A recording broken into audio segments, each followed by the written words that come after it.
We are on the streets of Washington, D.C., the capital, the nation's capital, and we're at Unlock the Box conference. Good seeing you again. Yeah.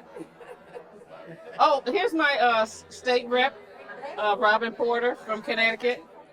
And I'm happy so far that meeting and reconnecting with people that I've been working with for many years. Imagine a future without cages, without torture, without solitary confinement. Hi, I'm Jessica Sandoval, the National Campaign Director for the Unlock the Box campaign. We're here in Washington, D.C., bringing together 23 state campaigns from across the country who are working to end solitary confinement in their states and local jurisdictions. And well, debug, we do criminal justice reform, so that whether that's local policy or state legislation. How we build trauma-informed leaders so that we don't re-traumatize ourselves in telling these stories. Nice to meet you all. I've worked with Barb Fair for now the last 5 or 6 years, and Barb is a force to be reckoned with. Every state has a Barb. Find your Barb. Be Barb.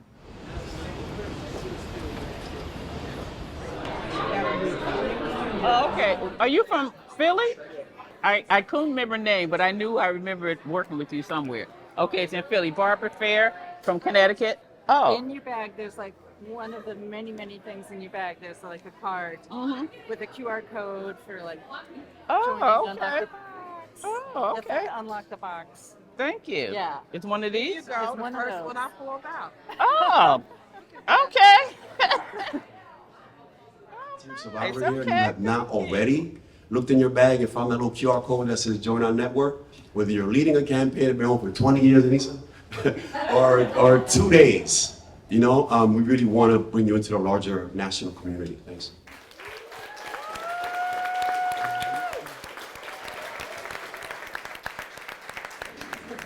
Well, I do clean up very well.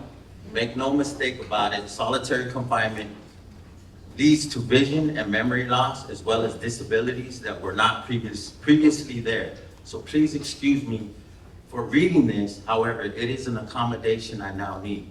These are my unseen scars, right?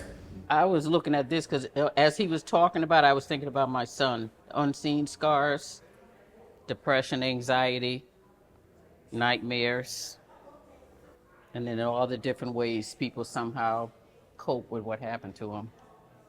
The where time is structured, you're going to participate in 3 of these 6 conversations. First of all, my name is Barbara Fair. I'm Stop Solitary CT. This is our state legislator, Robin Porter. And I brought her along today because I know my topic is around oversight.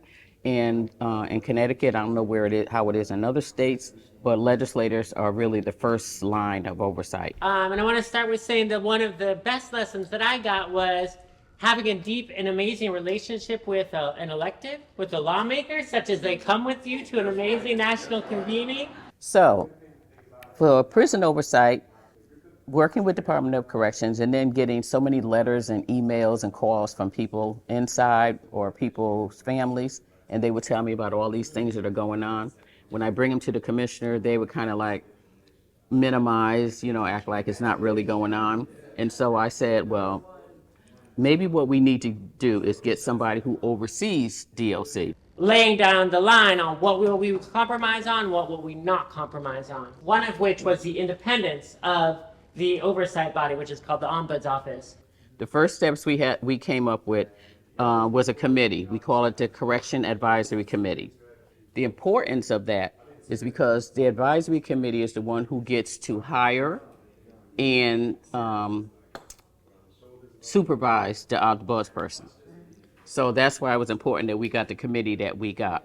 And a brilliant move they did is they created an advisory board that first suggests who ought to be appointed to that oversight position, but then guess who can take that person out? Not the governor, not the executive, if they're angry at them for talking bad about the DOC, but actually that advisory board. And so making sure you're influencing who's even getting onto that advisory board. Yeah. So we're hoping to say it any day now that we have our buzz person in place. Yeah. And hopefully he's going to be doing a great job, but he knows I'm going to be watching. Right. Wow. Thank you. Excellent.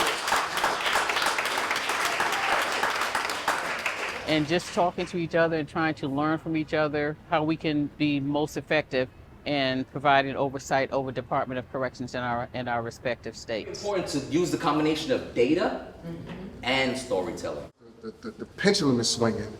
Impacted leaders are organizing and mobilizing themselves to be a force. The conversations are starting to change. That's great. That's great. Like what are the data?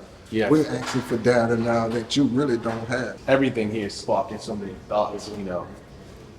Smiling. Yeah. Who has the power? Right. Yeah. Wow. Re-traumatizing. Yes. I had a conversation with Johnny earlier and he was like, man, healing should be the core. Humanity. That's the part that we're missing with all of us, the humanity. What else is happening today? Oh, I wanted to give a shout out to Representative Porter here.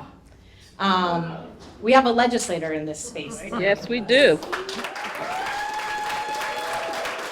I appreciate you so much for being here as a champion, supporting our dreams and work in the state of Connecticut, and we really appreciate you being here in this space and sharing this space with us. So thank you so much for being here. For those of you who want to stick around, we're going to be premiering The Strike at 4 o'clock here in the cinema, Eaton Cinema.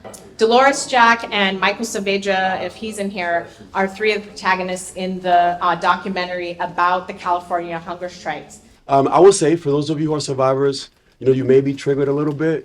I've been home for 10 years and I found myself, like having to take a deep breath, give yourself permission to do what you need for yourself, to feel comfortable in your body. So when you step out, come back, get some more popcorn, it's dope, water, but just really just thinking about that because, these are real issues with real people.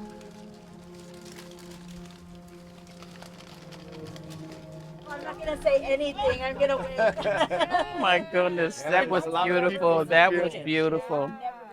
Yeah, you want to take a picture together? Yeah. And I said, I hope Dolores is here. She's so amazing. Nobody told me. Well, we're waiting any day to hear our independent oversight person that we That's got. a huge part right there. We're waiting any day to hear that name. Believe me, it's been a 2-year battle. We got the bill passed, and Connecticut's undermining every step of the way. But like you, I ain't going nowhere. Yeah, there you go. I'm not going anywhere. Here, okay? Yeah, I'm still here. Yeah.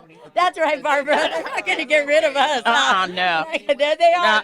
They're gonna be like, oh, they there put goes my child in the shoe at 17 years old. Yeah. He's never been the same. I'm not going nowhere ever. I just want to reiterate because that's one of the things about the directly impacted. That's one of the things that's been bothering me throughout this conference.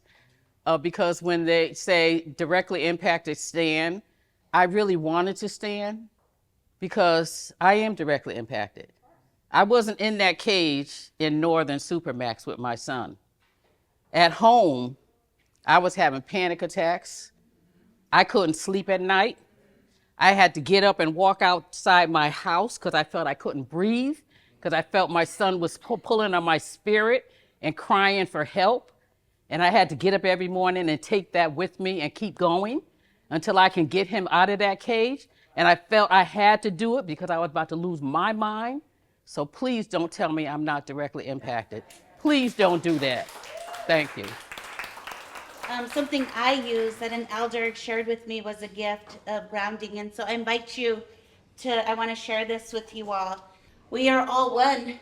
We are energies that are exchanging with each other. And we reach high, high, high up to the sky. And we pull the wisdom of the elders and the ancestors and we hold it close. And we reach big, far, and wide, and we bring all our people along because nobody is disposable. And we reach down, down, down, and we honor Mother Earth because this stuff is so heavy. It's hard. We're in a struggle, and when it's too heavy, we give it to Mother Earth because she's strong, and she can hold it when we can't.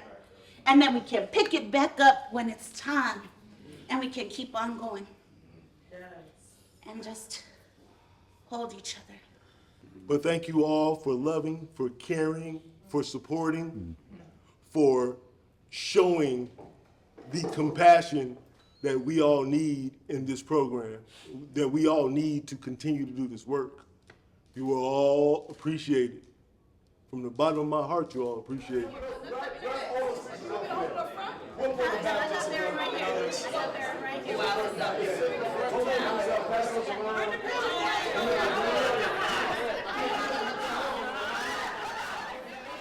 Can I take this off now? Yeah, how you feeling?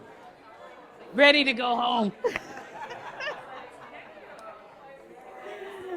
It's been great though. I every time I come, I really enjoy myself. But I don't know, it's just something special about this, and I think it's seeing Dolores and her husband, you know, all of this work that they've been doing together, and to find out that they're married, that just put extra happiness in my heart, and that's carried it throughout the entire weekend. So, yeah, just good to reconnect with them again.